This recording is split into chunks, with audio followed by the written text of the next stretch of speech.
नमस्कार दोस्तों, स्वागत है आपका हमारे YouTube channel Provec engineering and food processing private limited में। दोस्तों, फिश फीड और फिश फीड से रिलेटेड मशीनरीज के लिए ये हमारा थर्ड वीडियो है और आज इस वीडियो में हम आपको PMMSY यानी कि प्रधानमंत्री मत्स्य संपदा योजना, इसके बारे में पूरी विस्तृत में जानकारी देने जा रहे हैं। तो जी हाँ दोस्तों, ये योजना केंद्र सरकार द्वारा पिछले साल ही लॉन्च की गई थी तथा इस योजना के अंतर्गत काफ़ी सारे लोग लाभान्वित हो चुके हैं तथा ये योजना अभी भी कंटिन्यूड है और कई सारे लोग इसमें और लाभान्वित होने वाले हैं। तो आखिर हम ये समझें कि आखिर PMMSY क्या है और हम इस तक कैसे पहुंच सकते हैं। तो जी हाँ दोस्तों, इसको स्टार्ट करने से पहले सबसे पहले हम समझते हैं कि आखिर इस योजना का मकसद क्या है। तो जी हाँ दोस्तों, आपको पता है कि वर्तमान में जो केंद्र सरकार केंद्र में बैठी है उसकी एक सबसे बड़ी मुहिम है 2022 तक किसी भी फार्मर की इनकम को डबल करना। तो जैसा कि आपको पता है कि फार्मर की इनकम डबल ओनली खेती के ऊपर नहीं हो सकती है, खेती के साथ साथ पशुपालन, मुर्गी पालन तथा फिश पालन तीनों में ही अगर इनकम बढ़ेगी तो ही एक फार्मर की इनकम डबल हो सकती है। इसी सीरीज में सरकार ने ब्लू रेवोल्यूशन यानी कि नीली क्रांति को इम्प्लीमेंट करने के लिए PMMSY इस तरह से एक योजना, प्रधानमंत्री मत्स्य संपदा योजना लॉन्च किए, जिसके अंतर्गत सरकार तालाब खोदना, तालाब के अंदर फिश डालना, फिश को सीड मुहैया कराना तथा फिश फीड बनाने के लिए मशीनरी और शेड लगाने तक का पैसा मुहैया करा रही है सब्सिडाइज रेट पे। जी हाँ, ये आपको मैं ऑन वीडियो डिक्लेयर करता हूँ कि कोई भी चीज़ फ्री नहीं है, सब्सिडी है, यानी कि कुछ अंश आपका लगेगा और बहुत कुछ अंश सरकार का लगेगा। तो आखिर हम समझते हैं सरकार की इस योजना से हम कैसे लाभान्वित हो सकते हैं या क्या चैनल है जिससे हम इस योजना का अंतर्गत प्रवेश कर सकते हैं। तो सबसे पहले तो इस योजना का मकसद क्या है वो हम समझने की कोशिश कर सकते हैं। इस योजना का मकसद ये है कि सरकार चाहती है कि फार्मर ज़्यादा से ज़्यादा पॉन्ड खोदें, ज़्यादा से ज़्यादा फिश फार्मिंग करें और फिश फार्मिंग करने के बाद, क्योंकि आपको पता है कि फिश के ऊपर सबसे ज़्यादा लागत आती है उसके फीड पर, क्योंकि फीड बनाने के लिए अभी भी एक फार्मर बड़ी बड़ी कंपनीज पर डिपेंड है जो काफ़ी बड़े मार्जिन्स पे आपको फीड को प्रोवाइड कर रही हैं। लेकिन अगर आप फिश को नहीं देते हैं तो फिश की अंडर नरिशमेंट रह जाती है, यानी कि फिश का वेट कम रह जाता है और आखिरकार ये आपका ही नुकसान है।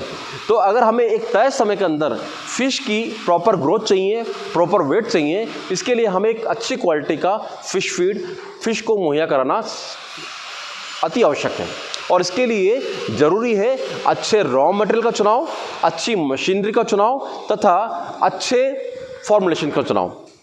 तो दोस्तों, इस वीडियो में हम 1 to 1 सारे ही जो हमारे एस्पेक्ट्स हैं कि आखिर फ़िश फीड कैसे बनता है, फ़िश फीड बनाने के लिए क्या क्या रॉ मटेरियल्स हैं, क्या क्या इसको बनाने के फॉर्मुलेशंस हैं, क्या क्या बनाने के लिए मशीन्स लगती हैं तथा किस योजना के अंतर्गत हम अपने आप को कैटेगराइज कर सकते हैं अपने बजट के अनुसार, ये सारा ही इस वीडियो में 1 to 1 समझने का प्रयास करेंगे। तो सबसे पहले हम समझें कि आखिर फ़िश फीड को बनाने के लिए मशीनरी की आवश्यकता क्यों है। तो जैसा कि मैंने आपको बताया कि क्योंकि फ़िश फीड पे एक फार्मर सबसे ज़्यादा जो खर्च करता है वो है फ़िश फीड पे। अगर फ़िश फीड नहीं होगा तो फ़िश की ग्रोथ नहीं होगी और फ़िश फीड के ऊपर इतनी ज़्यादा लागत आने का कारण है क्योंकि फ़िश फीड बनाने वाली बहुतायत में कंपनियां अभी साउदर्न रीजन में है या साउदर्न अपर रीजन में है, नॉर्थ इंडियन रीजन में, जहाँ पर कि अभी यूपी बिहार के अंदर सबसे ज़्यादा मात्रा में फिश फार्मिंग हो रही है, वहाँ पर कंपनीज कम से कम अवेलेबल हैं।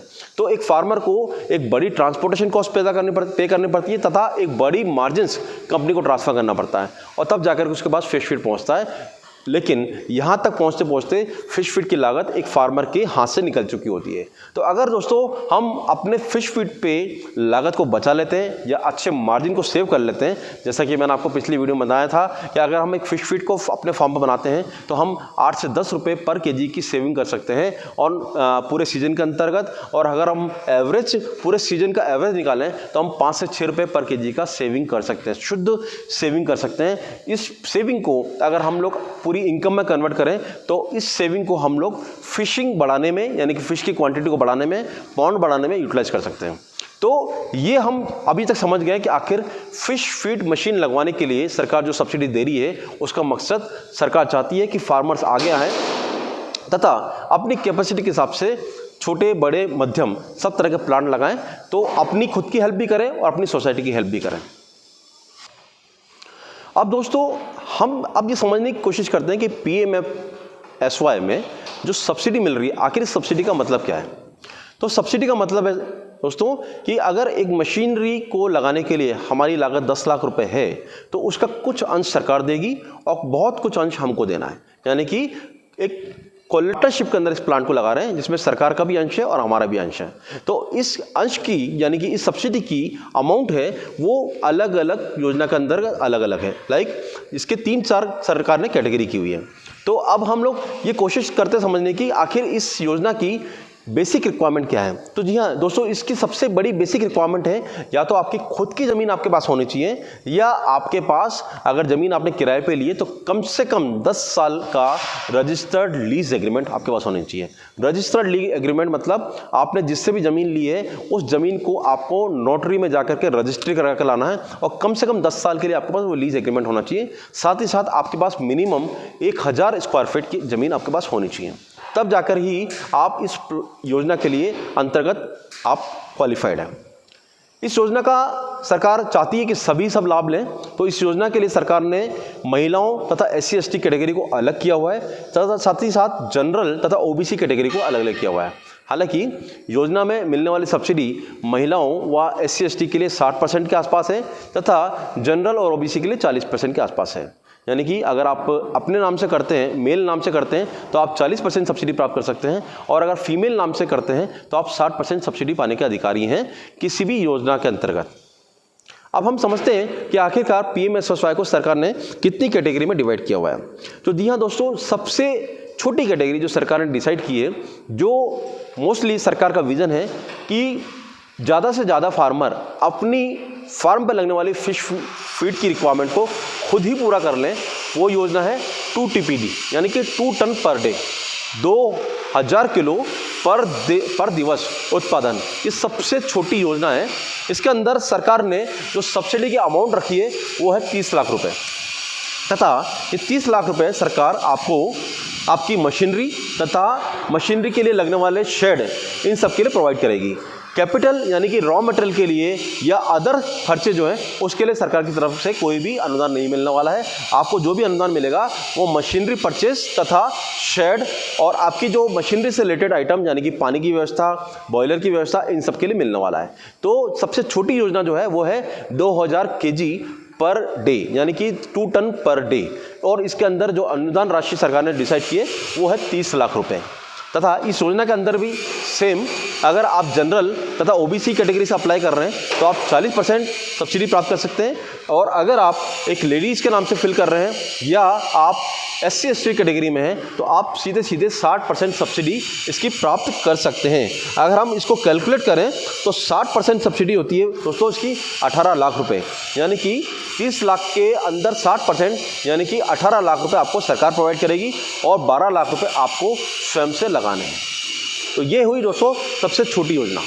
अब हम बात करते हैं सेकंड योजना जो है 8 TPD यानी कि 8000 किलो पर दिवस यानी कि 8000 किलो पर डे और इसके लिए जो प्लांट साइज आती है वो है 500 kg पर आवर, 400 से 500 kg पर आवर, क्योंकि हम जब 8000 किलो को पूरे 20 घंटे में डिवाइड करते हैं तो इसके क्वांटम 400 से 500 किलो पर आवर आता है। यानी कि 8000 किलो पर डे बनाने के लिए आपको 400 से 500 kg पर आवर का प्लांट लगाना पड़ेगा। तथा इस योजना के अंतर्गत अनुदान राशि जो सरकार ने डिसाइड की है वो है 1 CR। 1 CR सरकार ने प्रोजेक्ट राशि इसकी डिसाइड की हुई है तथा इसके अंतर्गत भी अगर आप जनरल तथा OBC कैटेगरी के हैं तो 40 लाख रुपए तथा और अगर आप महिला या SC ST कैटेगरी के हैं तो आप 60 लाख रुपए यानी 60% सब्सिडी आप प्राप्त कर सकते हैं। ये सब्सिडी फिर मशीनरी, शेड, बॉयलर या मशीनरी से रिलेटेड आइटम के ऊपर ही मिलेगी। किसी भी तरह के रॉ मटेरियल के लिए, कैपिटल के लिए सरकार की तरफ से कोई अनुदान नहीं है। सरकार की द्वारा दी गई तीसरी योजना है वो है 20 TPD। जी हाँ दोस्तों, 20,000 किलो पर दिवस या 20,000 किलो पर डे। इस योजना के अंतर्गत लगने वाला प्लांट की जो साइज होगी वो 800 से 1000 किलो पर आवर का रहेगा। तथा इस योजना के अंतर्गत सरकार ने जो प्रोजेक्ट की राशि डिसाइड की है वो है 2 करोड़। 2 करोड़ रुपए सरकार ने डिसाइड किए तथा इस योजना के अंतर्गत अगर प्रोजेक्ट की साइज सरकार के हिसाब से 2 करोड़ रुपए है। हालांकि मैं आपको ये भी बताना चाहता हूँ, सरकार ने ये राशि डिसाइड की हुई है। प्रोजेक्ट की राशि आपके स्थान के हिसाब से, आपके लोकेशन के हिसाब से कम ज़्यादा भी हो सकती है, लेकिन ये बात सुनिश्चित है कि अगर 2 करोड़ रुपए प्रोजेक्ट की राशि है और अगर आप जनरल और ओबीसी कैटेगरी में हैं तो आप सीधा 80 लाख रुपए यानी कि 40% सब्सिडी के हकदार हैं, तथा अगर आप महिला या SC/ST कैटेगरी के हैं तो आप 120 लाख रुपए यानी कि 1 करोड़ 20 लाख रुपए के हकदार हैं, यानी कि 60% सब्सिडी के हकदार हैं। फिर मैं बताना चाहूँगा कि ये अनुदान राशि, ये सब्सिडी राशि आपको मशीनरी, मशीन से रिलेटेड शेड, मशीन से रिलेटेड वाटर टैंक, बॉयलर और आरओ प्लांट, इस तरह की जो मशीन से रिलेटेड आइटम है जो प्लांट में फीड बनाने के लिए काम में आने वाले हैं, उन्हीं के ऊपर है। किसी भी तरह के रॉ मटेरियल के लिए या कैपिटल के लिए सरकार की तरफ से कोई व्यवस्था नहीं है, या आपको अपनी तरफ से स्वयं व्यवस्था करनी पड़ेगी। दोस्तों, चौथी कैटेगरी जो सरकार ने डिसाइड किए, जो मोस्टली सरकार ने उद्योगपतियों के लिए डिसाइड किए, यानी कि सरकार चाहती है कि नॉर्दर्न रीजन में या उन रीजन में जहाँ पर कि फीड साउथ से या बड़ी बड़ी कंपनी से बहुत दूर से आ रहा है, वहाँ पर बड़ी बड़ी इंडस्ट्रीज़ को प्रोत्साहित करने के लिए सरकार ने 100 TPD यानी कि 1 लाख किलो पर डे की एक योजना निकाली है। इस योजना का सरकार ने जो बजट डिसाइड किया है वो है 6.5 करोड़ रुपये, 6.5 CR। और इस योजना के अंतर्गत भी सरकार ने जनरल ओबीसी के लिए 40% तथा SC/ST और महिला के लिए 60% अनुदान की सब्सिडी की राशि डिसाइड की है। फिर ये योजना मशीनरी और मशीनरी से रिलेटेड आइटम के लिए है, कैपिटल यानी कि रॉ मटेरियल के लिए इसमें कोई व्यवस्था नहीं है। तो अगर योजना को हम चारों पार्ट को स्टडी करें दोस्तों, तो सरकार चाहती है कि एक नॉर्मल फार्मर छोटी योजना यानी कि 2 TPD और 8 TPD के द्वारा अपना खुद का फिश फीड बनाए और अपने आसपास के दोस्तों को, अपने आसपास के लोगों को जो उसके 100-200 किलोमीटर के सर्किल के अंदर आ रहे हैं उनको भी फिश फीड दे पाए। तो सरकार चाहती है कि लोग इसमें आगे आएँ और इस अनुदान राशि को प्राप्त करें। बाकी योजना यानी कि 20 TPD और 100 TPD सरकार चाहती है कि बड़े बड़े उद्योगपति इस योजना में निवेश करें, इस योजना के अंतर्गत अपना प्लांट लगाएं तथा इस योजना के द्वारा लगने वाले प्लांट से वो एरिया जहां पर कि फ़िश फीड को पहुंचने की लागत बहुत ज़्यादा आ रही है, वहां पर फ़िश फीड को प्रोडक्शन करके फ़िश फीड की लागत को लोगों की पहुँच में आने योग्य बना दें। तो सरकार दोनों तरह से कोशिश कर रही है कि फ़िश फीड लोगों की रीच में पहुँच जाए, यानी कि लोगों के बजट में पहुँच जाए। दोस्तों, अभी तक के डिस्कशन में हम ये समझ चुके हैं कि आखिर PMMSY क्या है, PMMSY के अंदर कौन कौन लाभार्थी हो सकते हैं, वह किस किस तरह से लोग अपने बजट के अनुसार योजना में इन्वेस्ट कर सकते हैं। लेकिन क्योंकि सरकार योजना का पैसा मशीनरी और मशीनरी से रिलेटेड जो आइटम्स हैं उनके ऊपर देने जा रही है, तो यहाँ पर इस वीडियो में सबसे ज़्यादा इंपॉर्टेंट हमारे लिए समझना ज़रूरी है कि आखिर क्या क्या मशीनें हमारे लगने वाली हैं। उसके बारे में हम इसमें आगे वीडियो में समझने की कोशिश करते हैं कि आखिर सरकार किन मशीनों के एवज में आपको सब्सिडी देने वाली है। जो दिया दोस्तों, सबसे छोटा प्लांट जो आप सरकार के द्वारा अनुदानित है वो है 2 TPD का, यानी कि 2 टन पर डे, या इसको बोल सकते हैं 2000 kg प्रति दिवस। इस योजना के अंतर्गत आप 200 किलो पर आवर का प्लांट भी लगा सकते हैं और 10 घंटे चला सकते हैं, या आप 100 kg per hour 100 kilo per hour का प्लांट लगा के 20 घंटे चला सकते हैं। ये आप पर डिपेंड है। दोनों ही तरह के मशीनरीज पे सरकार के द्वारा अनुदान फिक्स है, जो 60% या 40% आपके कैटेगरी के हिसाब से आना है आपके पास। तो इस योजना के अंतर्गत लगने वाली जो मशीन्स हैं वो हम पूरा समझने की कोशिश करते हैं। तो जैसा कि मैंने आपको पिछले वीडियो में बताया था कि सबसे पहले किसी भी तरह की योजना के अंदर का फीड बनाने के लिए आपको सबसे पहले चाहिए रॉ मटेरियल, और रॉ मटेरियल जो बहुतायत में इस प्लांट में लगते हैं वो है soya DOC, mustard DOC, groundnut DOC, maize, rice bran, wheat bran, fish meal, DORB, DDGS, fish oil, calcium phosphate, dicalcium carbonate, L-मेथिओनिन, लाइसिन और डिफरेंट तरह की मेडिसिन। इन सारे ही रॉ मटेरियल को सबसे पहले हमने मिक्स करना होता है, और मिक्स करने के बाद में क्रशिंग मशीन से, यानी कि क्रशर मशीन या पल्लाजर मशीन से हमने ग्राउंड करके उसको पाउडर के रूप में कन्वर्ट करना होता है। तो ये दोस्तों हम लोग वीडियो में दिखा रहे हैं आपको एक क्रशिंग मशीन जो अंदर से खुली हुई है, जिसके अंदर आप देख सकते हैं जाली लगी होती है, तो जाली के साथ साथ इसमें ब्लेडें होती हैं। इन ब्लेडों से जब जाली के ऊपर इम्पैक्ट पड़ता है तो इससे पाउडर बनता है। ये आप अभी मेरे हाथ में देख रहे हैं, इस मशीन से पिसे हुए आटे को देख रहे हैं। तो सबसे पहले हमने रॉ मटेरियल मिक्स किया और रॉ मटेरियल मिक्स करके हमने इसको पाउडर को बनाया। अब इसके बाद क्योंकि हम लोग एक्सट्रूडर से पैलेट बनाने जा रहे हैं तो इस पाउडर को हमको छानना होता है, यानी इसकी छनाई करनी होती है, सीविंग करनी होती है। इसके लिए हम यूटिलाइज करते हैं सीविंग मशीन। दोस्तों क्रशर से मटेरियल को पीसने के बाद जैसा मैंने बताया कि एक्सट्रूडर में क्योंकि बहुत महीन छोटे छोटे होल होते हैं और अगर हम मटेरियल की छनाई नहीं करते हैं तो वो मोटा माल जाकर के एक्सट्रूडर के होल को चॉक कर सकता है, तथा अगर उसमें 4 होल है, एक होल चॉक हो गया तो 3 होल पर प्रेशर बढ़ के हमारे फीड की साइज अनइवन आ सकती है। तो उसके लिए इम्पॉर्टेंट स्टेप जो हमको फॉलो करनी है वो है क्रशिंग के बाद में सीविंग।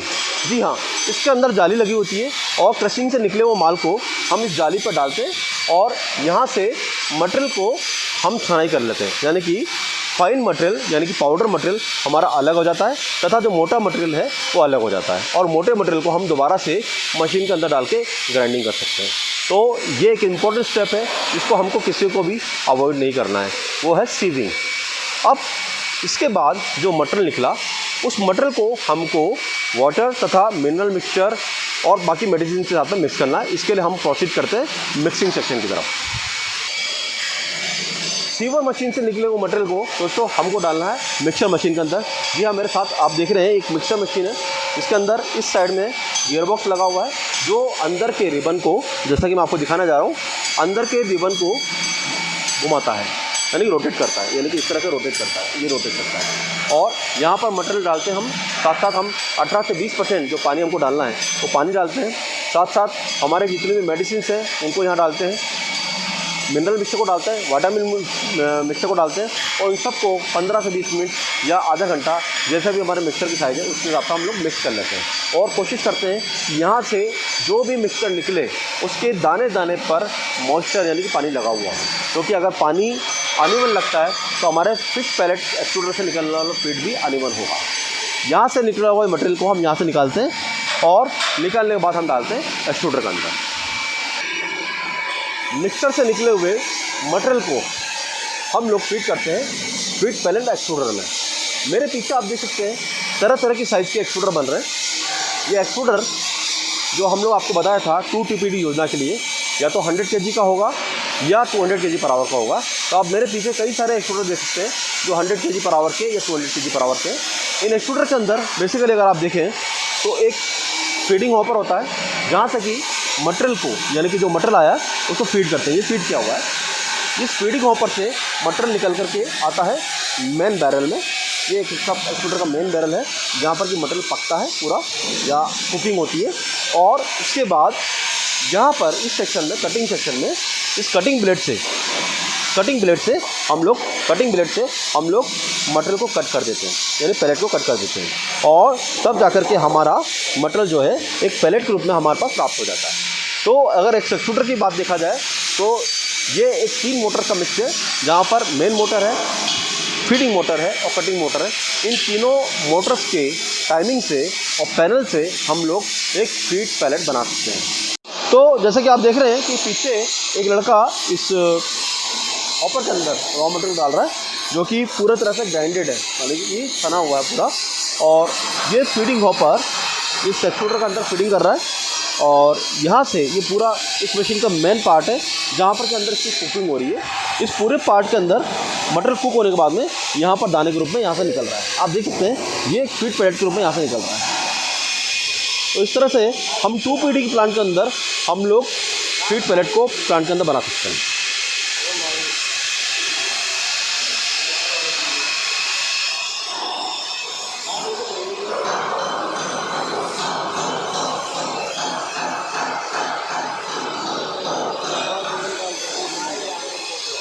और आसानी से हमारा पैलेट प्रोसेसिंग कर सकते हैं।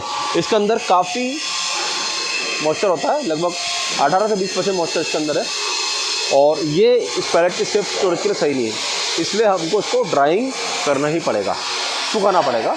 तो नॉर्मली एक छोटा फार्मर इसको फर्श पे भी फैन लगा कर सुखा सकता है और अगर प्रोफेशनल रूप से आपको करना है तो ड्रायर सेक्शन में आपको करना पड़ेगा।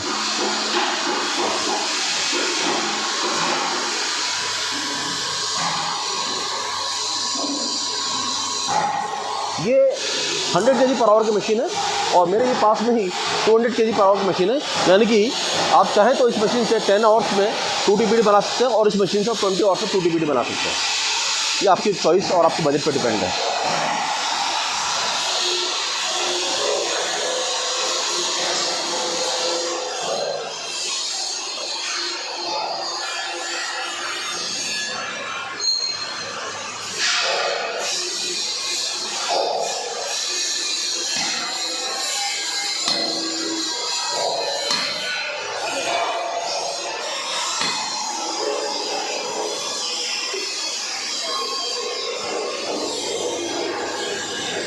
आपके सामने मैं इसका मटेरियल का फ्लोटिंग टेस्ट कर रहा हूँ। आप देखिए जला है, ये पूरा मटेरियल फ्लोटिंग स्पीड आप देख रहे हैं पूरा सरफेस पे तैर रहा है। और मैं ये क्लेम भी कर रहा हूँ वीडियो पे, ये मटेरियल कम से कम 10 से 16 घंटे तक इस पानी के ऊपर तैरता रहेगा, क्योंकि हमारा जो मटेरियल इस मशीन से बन रहा है वो फ्लफ़ी है, यानी कि सॉफ्ट है, लेकिन इसके आउटर कोट जो है इतनी हार्ड है, इसके अंदर पानी का पेनिट्रेशन तो हो रहा है लेकिन ये सतह पर जाकर गलेगा नहीं और फिश इसको आराम से खा सकती है। मोस्टली कई मैन्युफैक्चर ऐसे नहीं है जो मशीन इस तरह की सप्लाई कर रहे हैं कि मटेरियल सरफेस पे जाते ही फैल जाता है और पानी की क्वालिटी को ख़राब कर देता है। लेकिन मैं आपको ये ऑन वीडियो क्लेम कर रहा हूँ कि हमारी मशीन से बना हुआ पैलेट पानी के ऊपर तैरता रहेगा तथा पानी को बिखरेगा नहीं। आप चाहे किसी भी तरह का रॉ मटेरियल में यूटिलाइज कीजिए।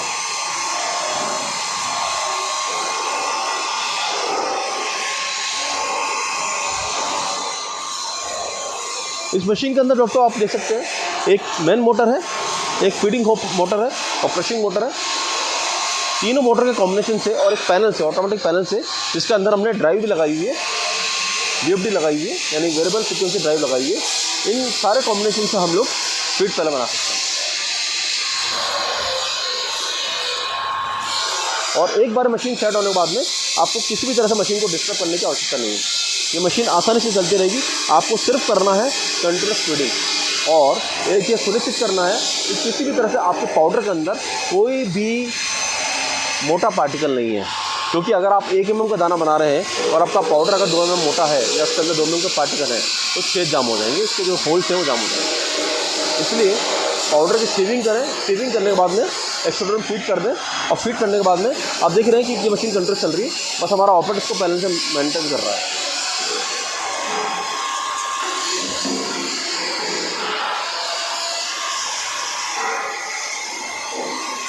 इस मशीन में आप जिस जगह पर डाई लगी होती है, डाई से आप 1 mm, 2 mm, 3 mm, 4 mm या 5 mm किसी भी तरह का आपको फीड बनाना हो आप फीड बना सकते हैं। आपको रेसिपी में कोई चेंज करने की आवश्यकता नहीं, ओनली डाई चेंज करके और कटर की स्पीड थोड़ा प्लस माइनस करके आप फीड की साइज को कम ज़्यादा कर सकते हैं।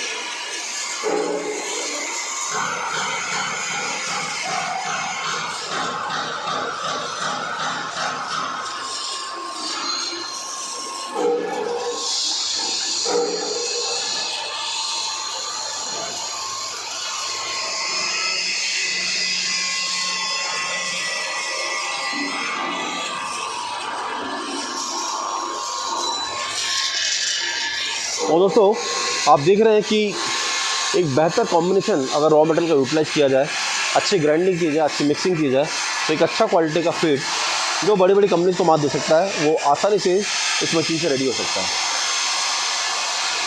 तो पहले कहावत हुआ करती थी, दूर के ढोल सुहावने। जी हाँ, दूर के ढोल सुहावने होते हैं, लेकिन दूर के ढोल तक पहुँचना आप कठिन नहीं है। आप आसानी से अपने फार्म पे, अपनी फैक्ट्री के अंदर फीड को रेडी कर सकते हैं। साथ ही आप देख रहे हैं कि इसको ऑपरेट करने के लिए किसी सब्जी आदमी की आवश्यकता नहीं है। आपका ऑपरेटर अगर एक बार ट्रेनिंग ले लेता है तो आसानी से आप इस मशीन को रन कर सकते हैं, कोई कठिन काम नहीं है। लेकिन जैसा कि मैंने आपको बताया था, इसके लिए पाउडर का एक सही मात्रा में मैश साइज में पाउडर होना, सेविंग होना और प्रॉपर्ली मिक्स होना, तीनों ही ज़रूरी है। दोस्तों अब एक इम्पॉर्टेंट बात यह है कि यहाँ से बनने वाला फीड के अंदर लगभग 20% तक मॉइस्चर होती है, जो कि किसी भी मटेरियल को लंबे टाइम तक स्टोर करने के लिए उपयुक्त नहीं है। तो यहाँ से निकलने वाले मटेरियल को हम लोगों को ड्राई करना होता है, यानी कि इसकी मॉइस्चर को कम करना होता है।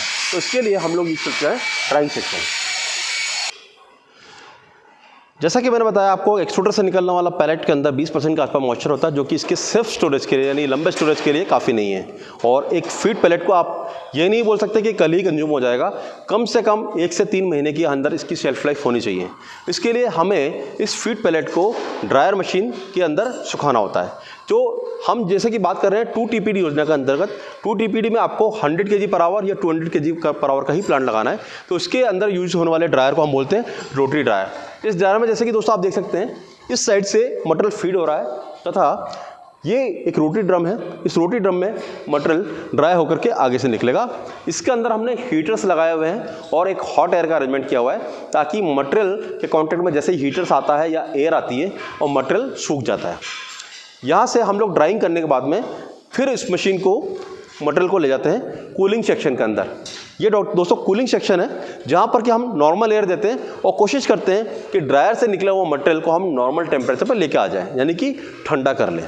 ठंडा करने के बाद में दोस्तों हम इस मटेरियल को ले जाते हैं फिर फ्लेवरिंग सेक्शन में। ये दोस्तों ये आप देख सकते हैं, ये एयर कन्वेयर है, जो हवा से हम लोग मटेरियल को उठाएंगे न्यूमेटिक सेक्शन से और ले जा करके हम लागेंगे फ्लेवरिंग सेक्शन में। फ्लेवरिंग सेक्शन में यहाँ पर एक ऑयल स्प्रेइंग सिस्टम होता है, जहाँ से हम लोग फिश ऑयल की फीड के ऊपर कोटिंग कर सकते हैं और फीड को आकर्षक बना सकते हैं।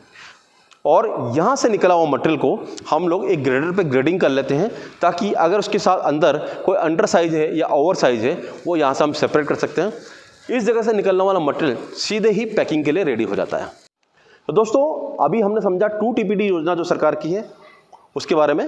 तो और हमने ये भी देखा कि इस योजना के अंतर्गत लगने वाली मशीन जो है वो है क्रशिंग सेक्शन, जहाँ हम सारे रॉ मटेरियल को बारीक पाउडर में कन्वर्ट करते हैं।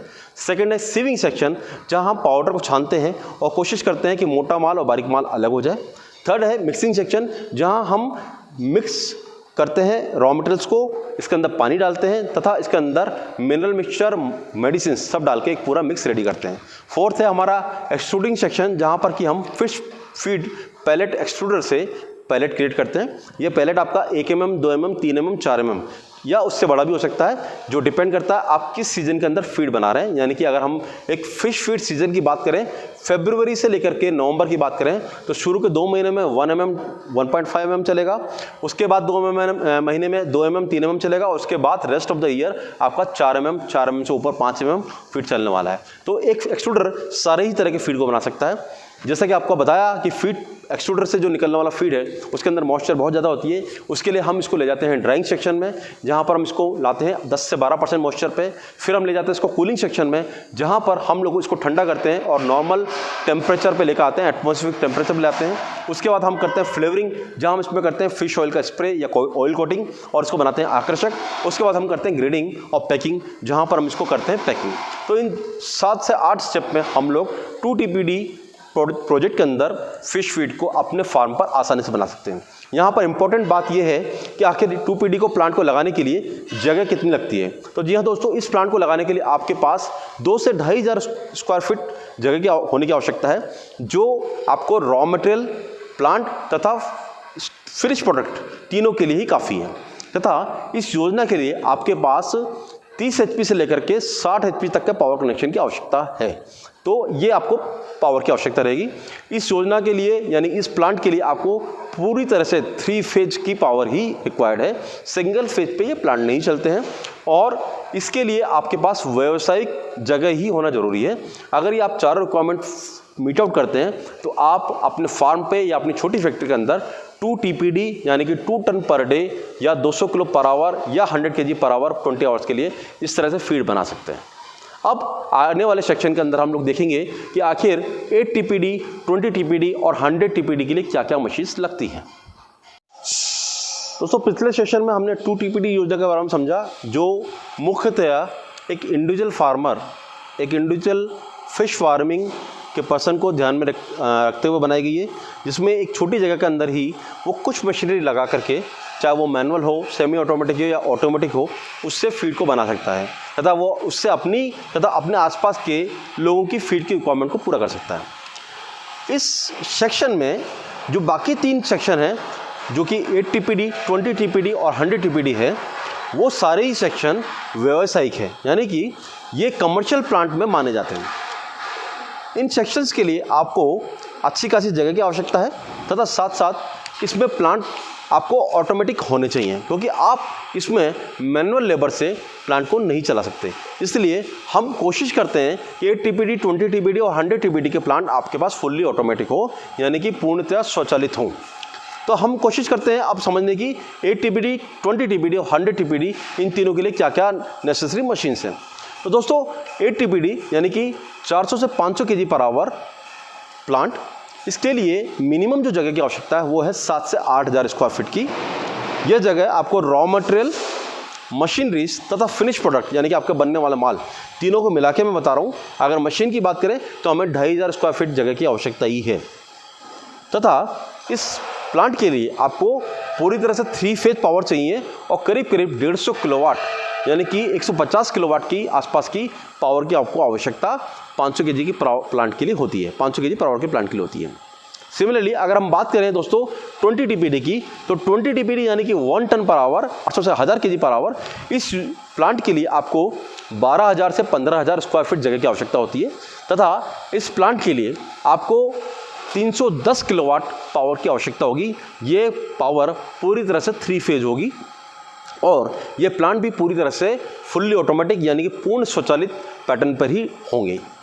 इसके बाद बात करें दोस्तों 100 TPD की, तो 100 TPD यानी कि 5 टन पर आवर, ये प्लांट भी फुल्ली तरह से ऑटोमेटिक होंगे। इस तरह के प्लांट के लिए आपको 25 से 30,000 स्क्वायर फीट जगह की आवश्यकता होगी तथा इस तरह के प्लांट के लिए आपको 1100 किलोवाट पावर की आवश्यकता होगी और ये प्लांट भी 3 फेज पे बेस होंगे तथा ये प्लांट किसी भी तरह से फुल्ली ऑटोमेटिक से नीचे नहीं आ सकते हैं। तो 8 TPD, 20 TPD और 100 TPD ये तीनों ही प्लांट तभी सक्सेसफुल हैं अगर आप इनको फुल्ली ऑटोमेटिक मोड में लगाते हैं। दोस्तों अब हम 1 to 1 इस प्लांट के लिए लगने वाले सेक्शंस और मशीन्स के बारे में जानते हैं। तो सबसे पहले किसी भी प्लांट के लिए सबसे पहले ज़रूरत है रॉ मटेरियल प्रीमिक्सिंग की। तो जी हाँ दोस्तों, इन प्लांटों के लिए सबसे पहले हम लोग डिफरेंट तरह के टैंक्स लगाते हैं और इन टैंक्स में हम लोग रॉ मटेरियल को फिल कर लेते हैं। यानी कि अगर हमारे 9 मटेरियल हैं तो हम 9 मटेरियल में 9 तरह के टैंक रखते हैं। उन टैंक्स में से हम लोग एज पर PLC system, programmable logic controller से बैच बनाते हैं और बैच बनाने के बाद में हम लोग ये सुनिश्चित कर लेते हैं कि उस पर्टिकुलर बैच, यानी कि अगर मान लीजिए 8 TPD प्लांट है तो बैच साइज़ 250 kg की होगी, अगर 20 TPD प्लांट है तो बैच साइज 500 kg की होगी और अगर 100 TPD प्लांट है तो बैच साइज 2.5 TPD की होगी। तो हम कोशिश करते हैं उस पर्टिकुलर बैच के अंदर सारे ही रॉ मटेरियल मिक्स हो गए हों। ये पूरी तरह से रॉ मटेरियल जो हमको फील्ड से मिल रहे हैं उनकी मिक्सिंग है। यहाँ के बाद ये मटेरियल जाएगा ग्राइंडिंग एंड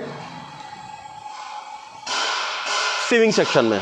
इस सेक्शन के अंदर हम लोग सारे जो मटेरियल हम मिक्स कर चुके हैं उनको ग्राइंडिंग करेंगे तथा जैसा कि मैंने आपको पिछले सेक्शन में बताया था कि ग्राइंडिंग यहाँ भी 2 स्टेज में होगी। पिछले सेक्शन में आप ग्राइंडिंग करने के बाद में, सीविंग करने के बाद में मटेरियल को इकट्ठा कर रहे थे और फिर उसको दोबारा ग्राइंडिंग कर रहे थे, लेकिन ये काम इस प्लांट में ऑटोमेटिक होगा। सबसे पहले होगी कोर्स ग्राइंडिंग, यानी कि हम मटेरियल को कोर्स पल्वराइजर में डालेंगे। यहाँ पर मटेरियल ग्राइंडिंग होने के बाद में फिर जाएगा सीविंग सेक्शन में। तो कोर्स ग्राइंडर से पिसने वाले माल को हम लोग सीविंग सेक्शन में छनाई कर लेंगे और यहाँ से निकले वाला बारीक माल यानी कि फाइनल मटेरियल आगे चला जाएगा मिक्सिंग सेक्शन में और जो कोर्स मटेरियल है वो चला जाएगा सेकंड पल्वराइजिंग सिस्टम में। इस तरह से इस पूरे सेक्शन को, जिसको हम बोलते हैं pre mixing, grinding and sieving section, इसके अंदर सबसे पहले हम लोग सारे तरह के रॉ मटेरियल को टैंक में भरते हैं और इसके बाद यहाँ से बैच बनता है। बैच बनने के बाद में हम फर्स्ट ग्राइंडिंग करते हैं जिसको हम बोलते हैं कोर्स ग्राइंडिंग। उसके बाद हम करते हैं सीविंग, जिसके लिए हम लोग ये मशीन यूटिलाइज करते हैं। सीविंग करने के बाद हम करते हैं फाइन ग्राइंडिंग और फाइन ग्राइंडिंग के बाद का जो मटेरियल है वो हमारा जाता है मिक्सिंग सेक्शन में। तो ये पूरे सेक्शन का मकसद है हम किसी भी तरह से रॉ मटेरियल को मिक्स करके मिक्सिंग सेक्शन तक पहुँचवा दें। दोस्तों मिक्सिंग सेक्शन में हम लोग जो हमारा प्री मिक्सिंग, ग्राइंडिंग और सीविंग सेक्शन से मटेरियल है वो हमारा टैंक में स्टोर हो जाता है, तथा हम लोग यहाँ पर वेइंग सिस्टम से एक बैच डिसाइड कर लेते हैं। जैसे मैंने आपको बताया 8 TPD प्लांट के अंदर 250 kg का बैच रहेगा, 20 TPD के अंदर 500 kg का बैच रहेगा, और अगर हम बात करते हैं 100 TPD का तो वहाँ पर 2500 kg यानी 2.5 टन का बैच रहेगा। तो बैच डिसाइड कर लेते हैं, उतना बैच का मटेरियल इसमें आ जाता है। तथा क्योंकि हम लोग छोटे प्लांट के अंदर तो हम मिक्सचर के अंदर पानी मिला रहते हैं, यहाँ पर हम पानी मिक्स नहीं करते, यहाँ पर ओनली हम लोग मिनरल, वाइटामिन्स तथा मेडिसिन को मिक्स करते हैं और कोशिश करते हैं कि 15 से 20 मिनट के अंदर ये पूरा मिक्स रेडी हो जाए, और ये मिक्स फिर आगे हमारे एक्सट्रूजन सेक्शन में जाने के लिए रेडी हो जाता है। तो दोस्तों यहाँ तक हम पहुँचे मिक्सिंग सेक्शन तक। अब हम आगे बढ़ते हैं फीड पैलेट एक्सट्रूजन सेक्शन के अंदर, जहाँ पर हम लोग दाना बनाएंगे यानी कि पैलेट फीड बनाएंगे। मिक्सिंग सेक्शन से हमारा जो मटेरियल है वो हमारा आता है एक्सट्रूजन सेक्शन में। एक्सट्रूजन सेक्शन में आप देख सकते हैं ऊपर प्री कंडीशनर लगा हुआ है। प्री कंडीशनर के अंदर हम लोग सुनिश्चित करते हैं कि प्रॉपर मात्रा में स्टीम लग जाए। ये स्टीम प्रोडक्ट की शेल्फ लाइफ के लिए तथा उसकी स्टेबिलिटी के लिए इंपॉर्टेंट है, तथा साथ ही साथ क्योंकि हम लोग उसमें मेडिसिन डाल रहे हैं तो मेडिसिन का एक्टिवेशन करने के लिए हमें स्टीम की आवश्यकता होती है, तथा ये कोशिश करना चाहिए कि स्टीम एक छोटे टाइम के लिए लगे, नहीं तो हमारे जितने भी मेडिसिन है वो सारी डीएक्टिवेट हो जाएंगी। तो एक छोटे टाइम में स्टीम लगा करके हम लोग हमारी जो मेडिसिन है उनको एक्टिवेट करते हैं, वाइटामिन्स को एक्टिवेट करते हैं, मिनरल्स को एक्टिवेट करते हैं, एंजाइम्स को एक्टिवेट करते हैं, तथा प्री मिक्सिंग से जो मटेरियल है हमारा ये ट्विन स्क्रू एक्सट्रूडर में आ जाता है। दोस्तों ये वीडियो में दिखा रहा हूँ मैं आपको, ये एक 2 टन पर आवर का पैलेट फीड एक्सट्रूडर है। इसमें आप देख सकते हैं ये फीडिंग सेक्शन है, इससे ऊपर प्रीमिक्सिंग सेक्शन है। यहाँ से मटेरियल 1 2 3 4 5 सेक्शन से पार होकर आता है। इस पूरे ही सेक्शंस में स्टीम लगी हुई है। यहाँ से हम लोग इसमें स्टीम देते हैं और कोशिश करते हैं कि प्रॉपर टेम्परेचर इसमें मेंटेन हो जाए।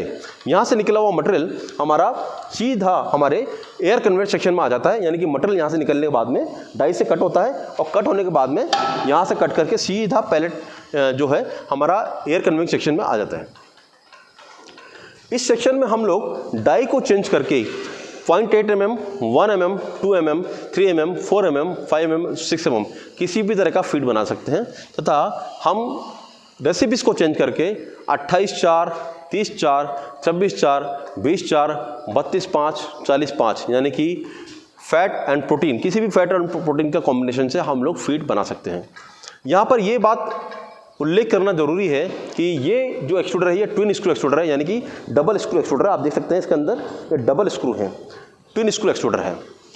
इसके जगह पर हम लोग 8 TPD योजना के अंतर्गत, ओनली 8 TPD योजना के अंतर्गत हम लोग सिंगल स्क्रू एक्सट्रूडर भी यूज कर सकते हैं, जो कि कम बजट का होता है। ये एक्सट्रूडर काफ़ी हाई बजट का होता है, लेकिन इससे निकलने वाली क्वालिटी सिंगल स्क्रू से निकलने वाली क्वालिटी से काफ़ी बेहतर होती है।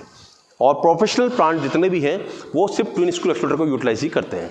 तो जैसा कि हम देख रहे हैं ये ट्विन स्क्रू एक्सट्रूडर है, जिसके अंदर 4 से 5 चैम्बर है, फीडिंग सेक्शन है और प्री कंडीशनिंग सेक्शन है। ये पूरा सेक्शन और यहाँ कटिंग सेक्शन लगा हुआ है, पूरा सेक्शन सुनिश्चित करता है कि हमको एक प्रॉपर शेप का, प्रॉपर साइज़ का, proper vitamins, proper minerals and proper calorie protein का फीड पैलेट हमको यहाँ से मिल जाता है।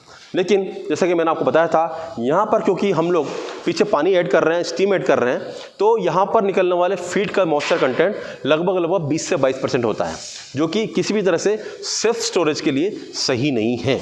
इसलिए यहाँ से निकलने वाले फीड पैलेट को हम ले जाते हैं ड्राइंग सेक्शन में। तो आइए चलते हैं हम ड्राइंग सेक्शन में, ड्रायर। तो दोस्तों हमें ड्राइंग सेक्शन में, ये मेरे पीछे ड्रायर है, हम बात कर रहे हैं 8 TPD, 20 TPD और 100 TPD योजना के अंतर्गत।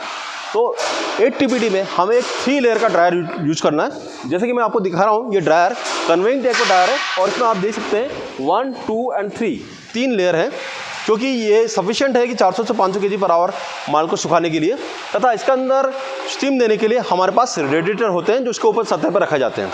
तो ये ड्रायर बेसिकली 3 लेयर का सिंगल ड्रायर हमारे 8 TPD प्लांट के लिए सफिशिएंट है। अगर हम बात करते हैं 20 TPD की, तो हमें एक 5 लेयर या 6 लेयर का ड्रायर इस तरह का सेम यूटिलाइज करना होता है। इसकी लंबाई भी थोड़ी बड़ी होती है, वो हमको रिक्वायर्ड रहेगा 20 TPD में। और अगर हम बात कर रहे हैं 100 TPD की, तो 100 TPD में हमें इस तरह के 8 लेयर के 2 ड्रायर यूटिलाइज करने पड़ेंगे, क्योंकि दोस्तों मात्रा बहुत ज़्यादा होती है फीड की, और फीड बहुत हल्का होता है। तो इस तरह के हमको 8 लेयर के 2 ड्रायर यूटिलाइज करने पड़ेंगे। तो इस तरह से इन लेयर्स पे हम लोग मटेरियल को स्प्रेड कर देते हैं और ब्लोअर से हम लोग हीट एक्सचेंजर से एयर को गर्म करते हैं और गर्म एयर जब सतह पे लगती है तो पैलेट के अंदर की मॉइस्चर को हम बिल्कुल ख़त्म कर देते हैं और पैलेट ड्राई हो जाता है। लेकिन इम्पॉर्टेंट बात ये भी है कि क्योंकि पैलेट ड्राई तो हो गया, लेकिन यहाँ तक पहुँचते पहुँचते पैलेट का टेम्परेचर बढ़ जाता है और एक बड़े वो टेम्परेचर का पैलेट हम लोग स्टोरेज नहीं कर सकते हैं। इसके लिए हमें आवश्यकता होती है कूलिंग सेक्शन की। तो जी हाँ दोस्तों, इसके बाद निकलने वाले मटेरियल को हम लोग ले जाते हैं कूलिंग सेक्शन में। दोस्तों मैंने बताया कि आपको ड्रायर से निकलने वाला मटेरियल थोड़ा टेम्परेचर ज़्यादा होता है, लगभग उसका 50 से 60 डिग्री टेम्परेचर होता है।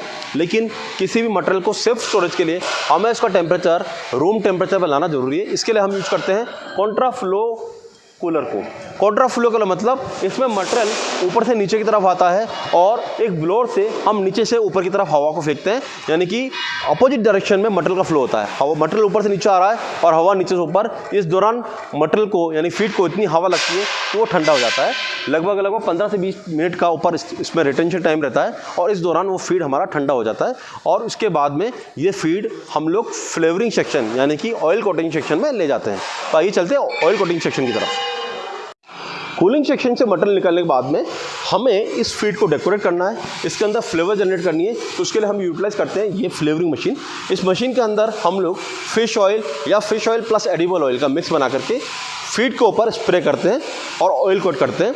इससे हमारा फीड आकर्षक हो जाता है तथा साथ ही साथ क्योंकि हम सरफेस के ऊपर ऑयल को स्प्रे कर रहे हैं, तो जब भी कभी हम फीड को पानी के अंदर डालते हैं तो ऑयल सरफेस पर आने से इतनी महक जनरेट होती है कि अब फिश सरफेस के ऊपर आने के लिए तेज़ी से भागती है। तो इस मशीन का बहुत अहम योग है।